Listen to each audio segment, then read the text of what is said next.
नमो नमः विद्यार्थियों, एक बार पुनः है आप सभी का बहुत बहुत स्वागत।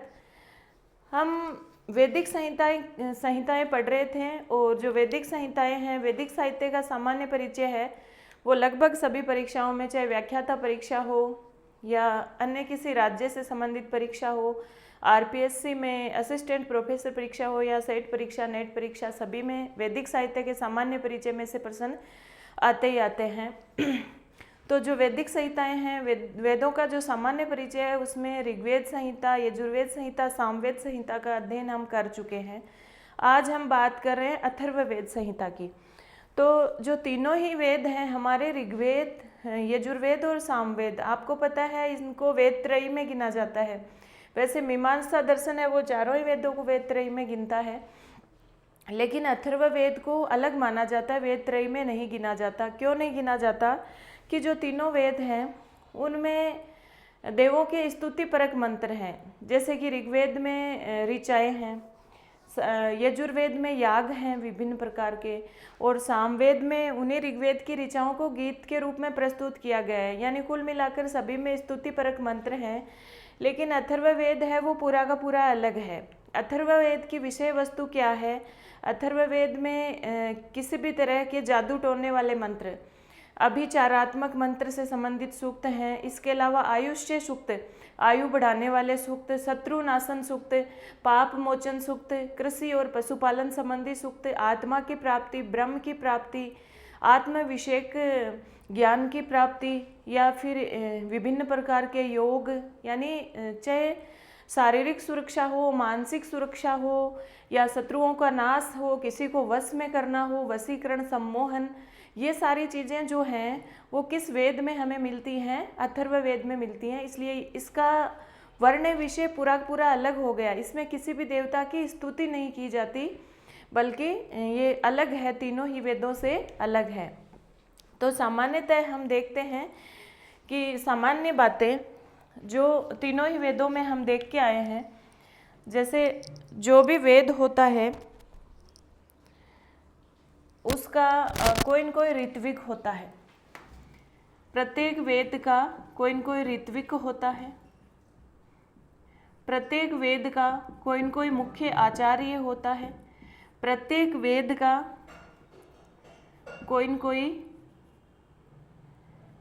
ऋषि, तो आचार्य एक ही बात हो गई ना, और प्रत्येक वेद का कोई न कोई देवता होता है, और प्रत्येक वेद का वर्ण विषय या प्रतिपाद्य विषय भी होता है, और प्रत्येक वेद का कोई न कोई उपवेद होता है।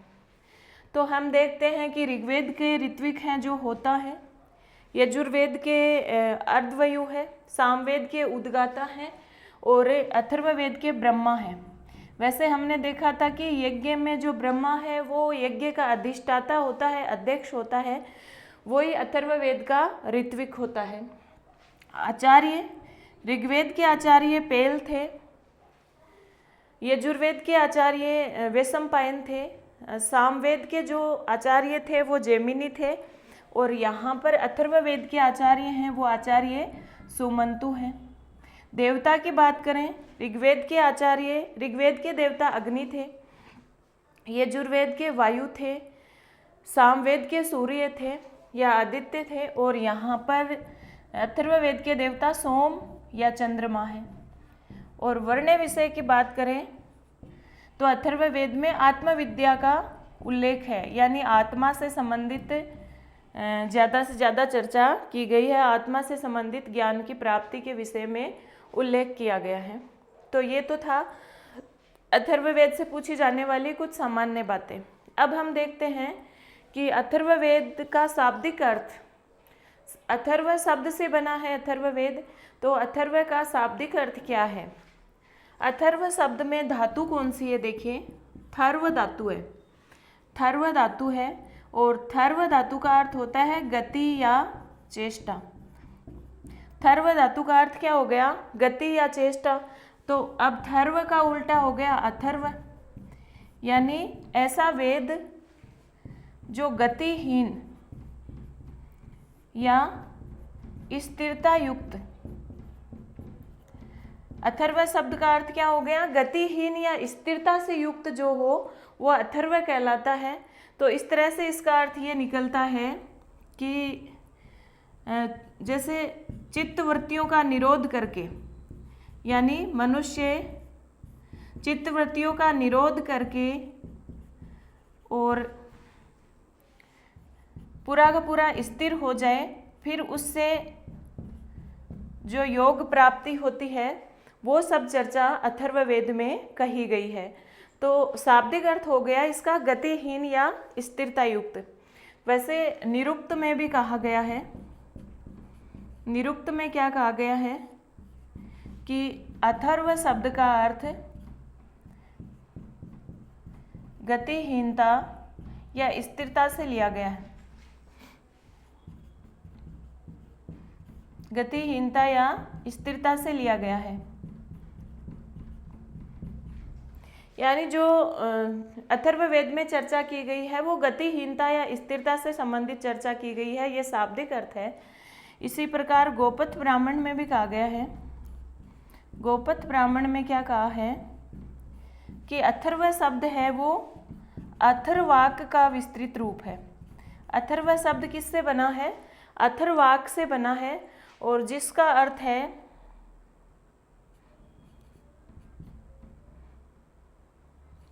अपने अंतर स्थित आत्मा को जानना, कि मनुष्य के स्वयं के भीतर जो आत्मा है उसके विषय में जो ज्ञान प्राप्त किया जाता है वही अथर्ववेद के अंतर्गत उसकी चर्चा की गई है। तो अथर्ववेद किससे संबंधित है? आत्मा से संबंधित वेद है। और अथर्ववेद के बहुत से सूक्तों में आत्मविद्या की या ब्रह्म प्राप्ति की चर्चा की गई है। इसलिए यहाँ पर इस अर्थ की पुष्टि भी होती है कि वास्तव में अथर्ववेद के अंतर्गत आत्मविद्या या ब्रह्म प्राप्ति की चर्चा की गई है। वैसे अथर्ववेद का वर्ण विषय क्या है पूरा का पूरा देखा जाए तो इसमें योग के बारे में चर्चा है, आत्मविद्या के बारे में चर्चा है, ब्रह्म विद्या के बारे में, ब्रह्म प्राप्ति के बारे में भी चर्चा है।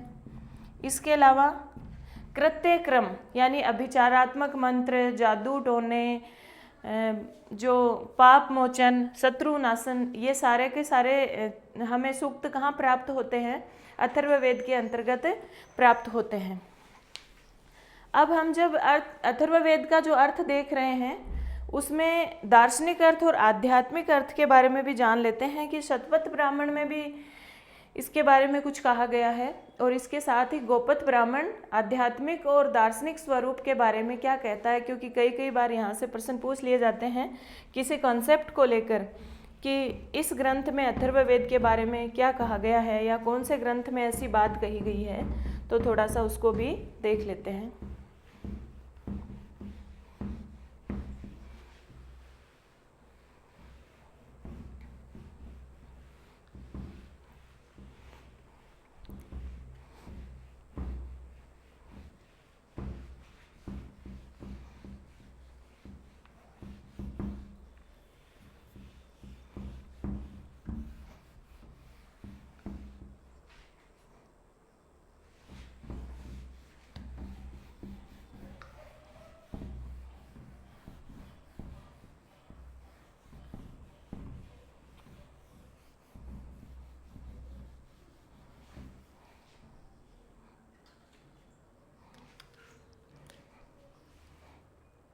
अथर्ववेद का देखिए आध्यात्मिक और दार्शनिक स्वरूप।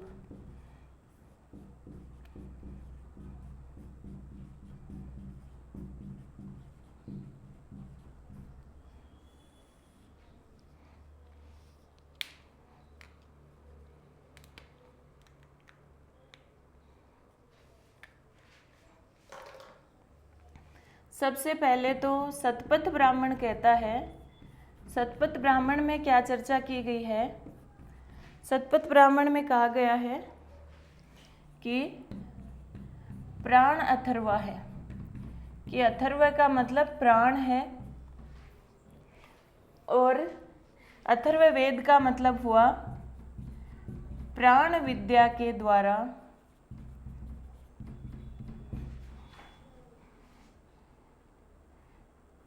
प्राण विद्या के द्वारा ब्रह्म की प्राप्ति। पूछने लायक प्रश्न है ये परीक्षा में कि अथर्ववेद में प्राण विद्या की चर्चा किस ग्रंथ में की गई है, किस ग्रंथ में ये कहा गया है कि अथर्ववेद में प्राण विद्या की चर्चा है या प्राण विद्या के द्वारा ब्रह्म की प्राप्ति की चर्चा है। तो उत्तर आपको क्या देना है, शतपथ ब्राह्मण में। इसी प्रकार गोपथ ब्राह्मण क्या कहता है, गोपथ ब्राह्मण कहता है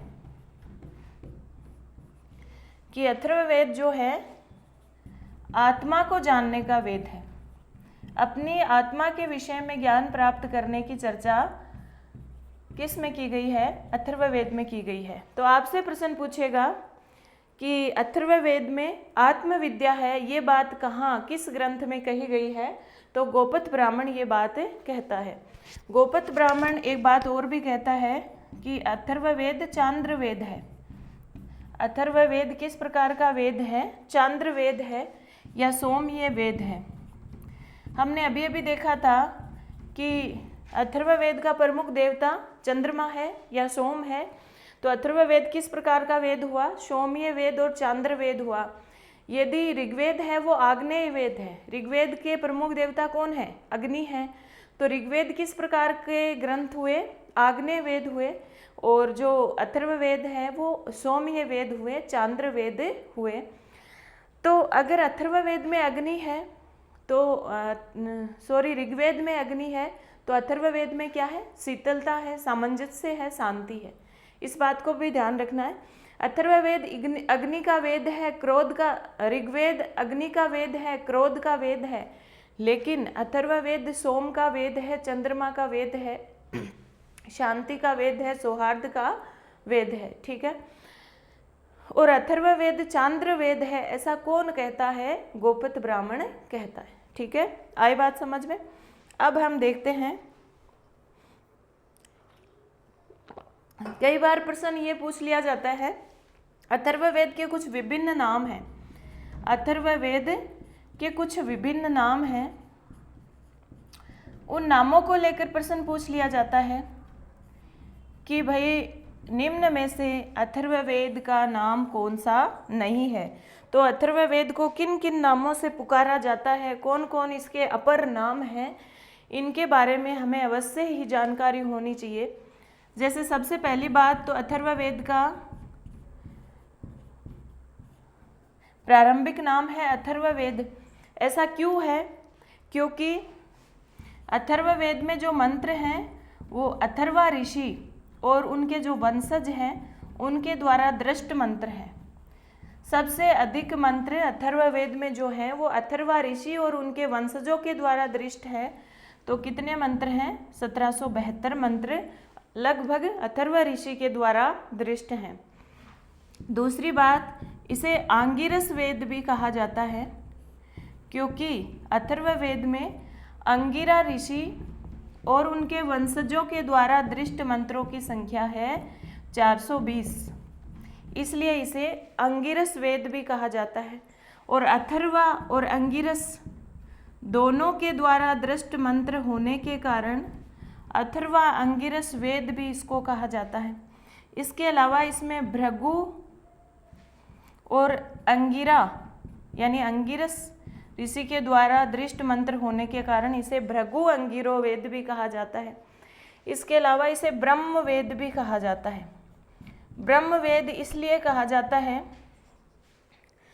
कि एक तो इसके ऋत्विक ब्रह्मा है, दूसरी बात ब्रह्मा के द्वारा दृष्ट मंत्र भी है। इसमें कितने हैं, 863 मंत्र हैं। इसलिए अथर्ववेद का एक नाम ब्रह्म वेद भी है। एक छंद प्रदान होने के कारण अथर्ववेद को छंदोवेद भी कहते हैं। इसके अलावा अथर्ववेद के और नाम कौन से हैं, भैषज्य मंत्र, भैषज्य वेद भी कहते हैं। क्यों, क्योंकि इसमें आयुर्वेद और विभिन्न प्रकार के बीमारियों का नाश करने वाले जो सूक्त हैं उनसे संबंधित चर्चा है। तो इसलिए अथर्ववेद में आयुर्वेद की और विभिन्न बीमारियों का नाश करने के, विभिन्न प्रकार के जो रोग होते हैं उनके इलाज, उनके नाश करने की जड़ी बूटियाँ आदि से संबंधित सूक्त हैं, इसलिए भैषज्य वेद भी कहते हैं। इसके अलावा छत्र वेद भी कहते हैं। छत्रवेद इसलिए कहते हैं क्योंकि इसमें शतपथ ब्राह्मण ये कहता है कि क्षत्रियों के कर्तव्यों और कार्यों का उल्लेख भी है, इसलिए इसे छत्रवेद भी कहते हैं। महीवेद, मही यानी होता है पृथ्वी, और अथर्ववेद में एक सूक्त पृथ्वी सूक्त भी है, इसलिए अथर्ववेद को महीवेद भी कहते हैं। तो ये अथर्ववेद के विभिन्न नाम हुए। कौन कौन से 9 नामों की चर्चा हमने करी है? अथर्ववेद, अंगिरस वेद, अथर्व अंगिरस वेद, भृगु अंगिरो वेद, ब्रह्मवेद, छंदो वेद और भैषज्य वेद, छत्रवेद और महीवेद। अथर्ववेद इसलिए कहते हैं क्योंकि अथर्वा ऋषि और उनके जो शिष्य हैं उनके द्वारा दृष्ट मंत्रों की संख्या सबसे अधिक है। अंगिरस वेद इसलिए कहते हैं क्योंकि अंगिरा ऋषि से संबंधित है। इन दोनों को जोड़ के अथर्वा अंगिरस वेद हो गया। भृगु ऋषि भी अंगिरस ऋषि के साथ जुड़े हुए हैं, इसलिए भृगु अंगिरा वेद हो गया। ब्रह्म वेद ब्रह्मा से संबंधित होने के कारण कहा जाता है। छंद प्रधान होने के कारण छंदो वेद कहा जाता है।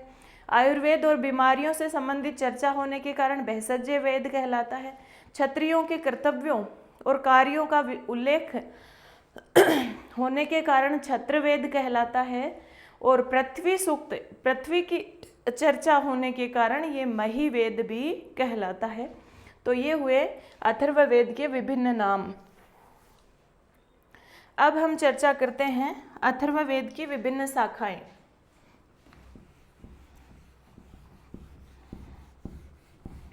सभी वेदों की शाखाएं पतंजलि महाभाष्य के अनुसार हमने देखी थी। 21 ब्रह्मवाच्यम, 100 अर्धवयु और सहस्रवर्मा सामवेद। 21 शाखाएं ऋग्वेद की, 100 शाखाएं यजुर्वेद की और 1000 शाखाएं किसकी देखी हमने? पतंजलि महाभाष्य के प्रथम आहनिक के अनुसार 1000 शाखाएं सामवेद की हैं। अब देखिए पतंजलि महाभाष्य के अनुसार अथर्ववेद की कितनी शाखाएं बताई गई है। अब हम चर्चा करते हैं अथर्ववेद की शाखाओं पर। और सबसे ज़्यादा शाखाएं जो प्राप्त होती हैं वर्तमान में, नाम जिनके प्राप्त होते हैं वो अथर्ववेद की हैं। तो पतंजलि महाभाष्य के प्रथम आहनिक के अनुसार, पतंजलि महाभाष्य के प्रथम आहनिक में क्या कहा गया है?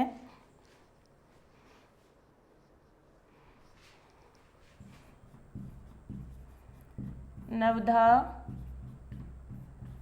अथर्वणो वेदः,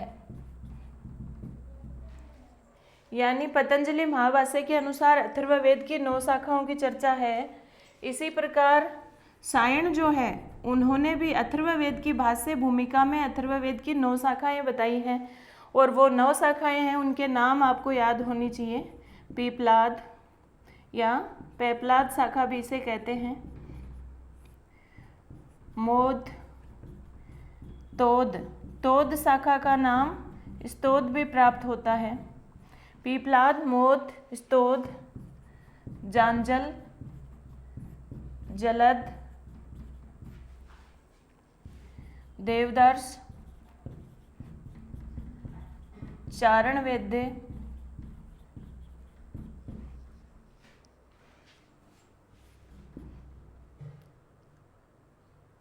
ब्रह्मवेद और एक शाखा का नाम है शौनकीय शाखा। इन शाखाओं के नाम अवश्य ही हमें स्मरण रहने चाहिए क्योंकि प्रश्न आता ही आता है इनमें से। पेपलाद, मोद, स्तोद, जांजल, जलद, देवदर्श, चारणवेद्य, ब्रह्मवेद्य और शौनकीय शाखा, ये 9 शाखाएं हमें प्राप्त होती हैं अथर्ववेद की शाखाओं के रूप में। इनके नाम हमें प्राप्त होते हैं। जो वर्तमान में प्राप्त शाखाएं हैं वो 2 ही हैं। एक तो पूछा जाए अथर्ववेद की वर्तमान में प्राप्त शाखाएं कौन सी हैं, तो 2 ही हैं। एक तो शौनकीय शाखा और दूसरी है पीपलाद शाखा। अब देखिए शौनकीय शाखा जो है उसके बारे में हमें क्या बातें जानने को मिलती हैं।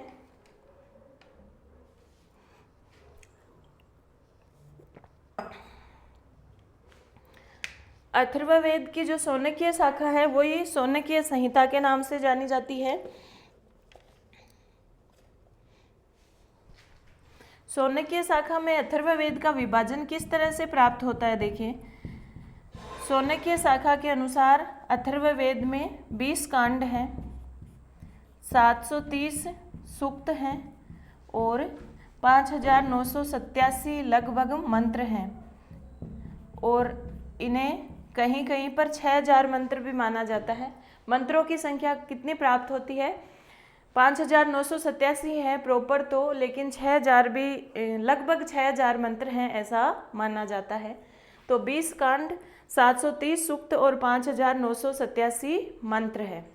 अब देखें तो सबसे बड़ा कांड कौन सा है अथर्ववेद का? अथर्ववेद किस में विभक्त है? कांडों में। कांड सूक्तों में विभक्त हैं और फिर मंत्रों में विभक्त हैं। तो सबसे बड़ा कांड जो है 20वां है। कौन सा कांड है? 20वां कांड है, और जिसमें मंत्रों की संख्या लगभग 958 है। 20वें कांड में 258 मंत्र हैं, और 20वें कांड के बाद में छठा कांड है दूसरे नंबर पर बड़ा, और फिर 19वां कांड है। क्योंकि आजकल प्रश्न इस टाइप से पूछे जाते हैं, तो हमें 3 की संख्या तक ऐसे ध्यान में रखना है बड़े कांडों को। और सबसे छोटा जो कांड है वो आपको एक ही याद रखना है। सबसे छोटा कांड 17वां कांड है, और 17वां कांड है जिसमें 30 मंत्र हैं। 17वें कांड में कितने मंत्र हैं? 30 मंत्र हैं। और पूछा जाए अथर्ववेद गद्यात्मक है या पद्यात्मक, तो है तो पद्यात्मक पूरा का पूरा तो, लेकिन 1/6वां भाग यानी छठा भाग गद्यात्मक है। यानी यजुर्वेद की तरह इसमें भी कुछ भाग गद्यात्मक है। लगभग 50 सूक्त गद्यात्मक है। अथर्ववेद के कितने सूक्त गद्य में हैं? 50 सूक्त हैं। और पूछा जाए कौन सा सूक्त पूरा का पूरा, कौन सा कांड पूरा का पूरा गद्यात्मक है, तो 15वां और 16वां कांड पूर्ण रूप से गद्यात्मक है, पूर्ण रूप से गद्य है। तो ये हुई शौनकीय शाखा की बात। और जो पीपलाद शाखा है उसको इधर लिख देते हैं। पीपलाद शाखा भी विभाजन वगैरह सब के सब, पीपलाद संहिता या पीपलाद शाखा में भी विभाजन वगैरह सब शौनक शाखा की तरह है। और पीपलाद शाखा को प्रकाशित कराने वाले, अंग्रेजी अनुवाद सहित इसको प्रकाशित कराने वाले हैं प्रोफेसर ब्लूमफील्ड। ये नाम आपको याद रखना है। तो अथर्ववेद जो है उसकी 2 शाखाएं हमें प्राप्त होती हैं वर्तमान में, एक शौनकीय शाखा और एक पीपलाद शाखा। शौनकीय शाखा है जिसके बारे में हमने देख लिया कि अथर्ववेद के 20 कांड है, 730 सूक्त हैं और 5987 या 6000 मंत्र हैं। और ऐसा के ऐसा ही पीपलाद में हमें प्राप्त होता है। सबसे बड़ा कांड 20वां है, सबसे छोटा कांड 17वां है। और यजुर्वेद में 1/6 भाग गद्यात्मक में है। ये कुछ चीज़ें हमें ध्यान रखनी है। अब अगली कक्षा में हम देखने वाले अथर्ववेद के उपवेद, क्योंकि प्रत्येक वेद होता है उसके कुछ एक एक उपवेद हमने देखे हैं। जैसे ऋग्वेद का आयुर्वेद था, यजुर्वेद का धनुर्वेद था, सामवेद का गंधर्व वेद था। इसी प्रकार अथर्ववेद के 5 उपवेद हैं, और वो 5 उपवेद बहुत ही महत्वपूर्ण हैं, तो उनको अलग से देखना पड़ेगा। सिर्फ उनके नाम जानने से काम नहीं चलने वाला। तो अभी हम अगली कक्षा में इसके तुरंत बाद देखने वाले हैं अथर्ववेद के उपवेद और अथर्ववेद का प्रतिपाद्य विषय, अथर्ववेद का भाष्यकार। इसके पश्चात हमारा अथर्ववेद पूर्णतया कंप्लीट हो जाएगा। धन्यवाद। जयतु संस्कृतम जयतु भारतम।